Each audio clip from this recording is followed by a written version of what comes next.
It's a dark, foggy morning on May the 24th, 1941, off the coast of Iceland. Task Force Commander Gunter Lutyens stares out of the bridge into the darkness.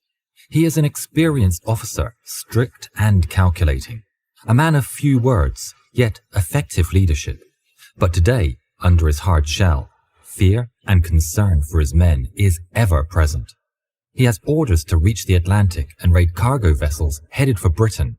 For this task, he has the most feared ship in Europe under his command, the flagship of the German Navy, the terror of the seas, the Bismarck. Lutyens was not feeling the grand ship's power. If anything, it only made him more tense. She is mighty, but the Royal Navy has the numbers. With less than half the force initially intended for this mission, Lutyens was feeling very much vulnerable. A tense atmosphere hangs over the bridge. They know their hopes of reaching the Atlantic undetected were all but shattered after 2 brief encounters with enemy vessels. Hydrophones now report hearing heavy ships. It seems it no longer is a matter of if they'll be intercepted, but when. Lutyens watches the horizon with his binoculars when the signal officer calls his attention. "Smoke trails spotted on the horizon, sir." Lutyens looks out the window. The dreaded fight had come. "Call the crew to battle stations," he orders. Alarms ring in both vessels, and the crews scramble to their posts as 2 battleships, the HMS Prince of Wales and the mighty HMS Hood, appear over the horizon. The range is 26 kilometers and closing when the first muzzle flash from the enemy vessels pierces the morning darkness, signaling the incoming shells. Lutyens simply watches as massive towers of water rise in front of the Prince Eugen, the shells falling short. Bismarck Captain Ernst Lindemann calls to Lutyens, "Permission to open fire." He receives no response. Lutyens is weighing his options. He knows Bismarck is quick, and engaging the Royal Navy is the last thing he wants with his reduced force. Maybe there's a chance he can outrun them. More shells fall around the vessels. "Permission to open fire," repeats Lindemann, increasingly agitated. The enemies are getting closer. There's no outrunning this. Lutyens relents. Open fire. The thunder of the guns reverberates throughout the ship as they propel the massive 15-inch shells across the sky and screaming towards the Hood. They miss and impact the sea. The flagship of the Kriegsmarine and the pride of the Royal Navy trade blows. The HMS Hood is hit by the Prince Eugen, starting a fire that is quickly contained. A massive bang reverberates through the Bismarck. "We've been hit," an officer reports.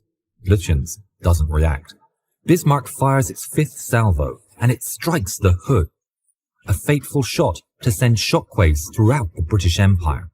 A column of fire lights up the night sky, rising from the deck like a blowtorch before a catastrophic explosion tears the ship in half. In a final act of defiance, a single shot is fired from the doomed ship before it sinks under the waves. Relief washes over the Bismarck's crew, some allowing themselves a brief cheer as the battle turns in their favor. Lutyens, however, is unmoved, and in his characteristic cold demeanor, he orders to immediately focus fire on the Prince of Wales. The turrets swing towards the new target, and they fire, sending 8 1,760-pound shells streaking across the sky towards the remaining enemy. Lookouts report multiple hits on target as the fight progresses, but the HMS Prince of Wales soldiers on. The Bismarck is struck 2 more times herself, until the Prince of Wales finally retreats from the battle. "Let's chase them down," suggests Lindemann. But Lutyens refuses, sticking to his orders of engaging the Royal Navy as little as possible. He orders to continue on instead. Bismarck has suffered damage on the floatplane crane, torpedo bulkhead, and on the forecastle. She begins to flood and oil leaks into the ocean. As the damage reports come in, Lutyens learns that repairs are badly needed. Despite this, he refuses to slow the ship to get them done, as he knows at least 2 heavy cruisers are shadowing him. They need to get some distance first. What's clear is that the Bismarck is too wounded to continue the mission. They need to get back to port.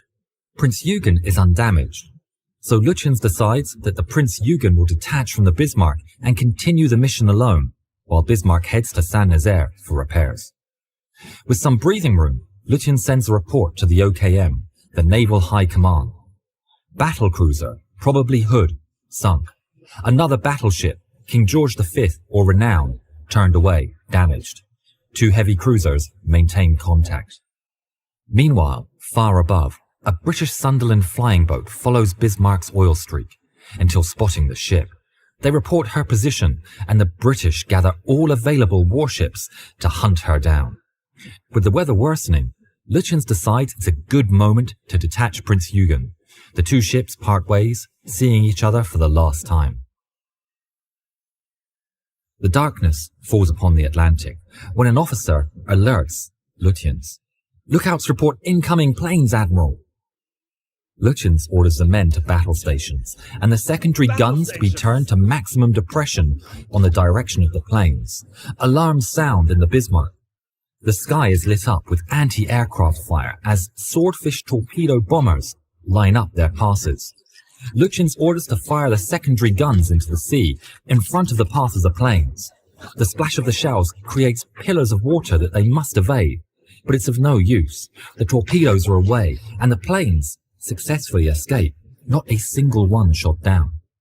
Lindemann orders evasive maneuvers, but despite them, just one of the 9 torpedoes impacts the armor belt.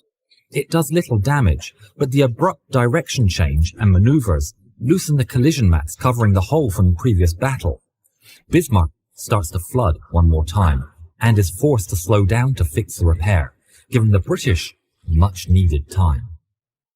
The Bismarck is given some luck as the British lose track of her while trying to avoid German submarines. Lutyens, meanwhile, continues to send reports back to shore. Believing he's being shadowed, he sees no point in maintaining radio silence. Unbeknownst to him, the messages are being used by the British to continue the chase even beyond the radar range. But they make yet another mistake, and the closest pursuers sail the wrong way. Time was running out, though, for the Germans, and in the morning of May the 26th, a Catalina finds the battleship. That night, another swordfish raid swoops upon the Bismarck. Alarms blare one more time, and the crew repeat the strategy of the morning. Anti-aircraft fire lights up the night sky as the torpedo bombers approach. The seemingly obsolete swordfish are flying so low and slow. Bismarck's fire control predictors, built for newer planes, have a hard time giving accurate predictions, and heavy AA guns struggle tracking them. Even when hit, the German fire passes through the old string bags. The plumes of water made by the secondary guns, while ingenious, proves little more than a nuisance for the attackers. The bombers drop their payloads, and the fish are away. Lindemann orders evasive maneuvers, but it's too late. A torpedo impacts amidship and does little, but a second explodes right on the rudder, jamming it. The swordfish fly away, leaving the vessel alive, but wounded. Repairs are attempted, and they successfully fix one of the 2 rudders. But despite their best attempts, it's not enough. An hour later, Lutyens reports the ship is unmaneuverable. It's now stuck at sea, sailing in circles. What little maneuverability they have left results in little more than wobbles. Mood on board darkens quickly as the realization of their likely fate sets in. At 1 a.m. on May the 27th, Lutyens transmits for the final time. "We will fight to the last, believing in you, my Führer, and with rock-hard trust in Germany's victory." The ship is harassed throughout the night by enemy destroyers, but the true danger wouldn't come until the morning, in the form of HMS Rodney and HMS King George V.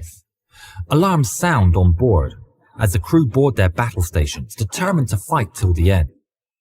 Muzzle flashes shine from Rodney, and water splashes fall short of the Bismarck. Lutyens orders to open fire.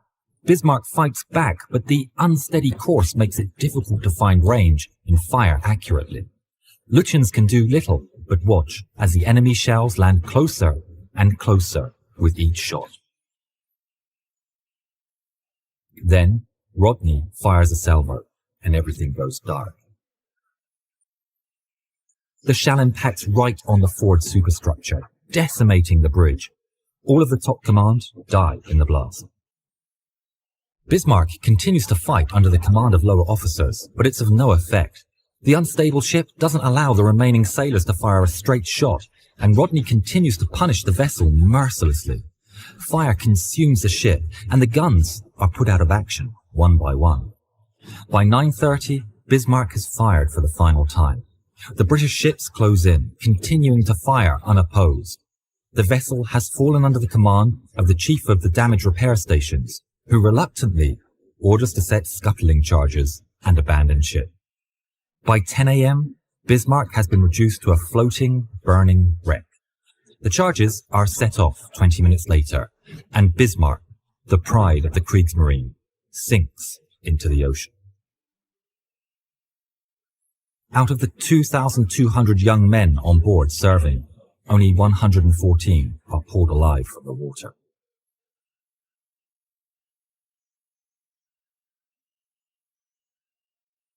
We hope you liked this film. If you did, please download World of Warships from the link in the description and give us a like and subscribe. Thank you.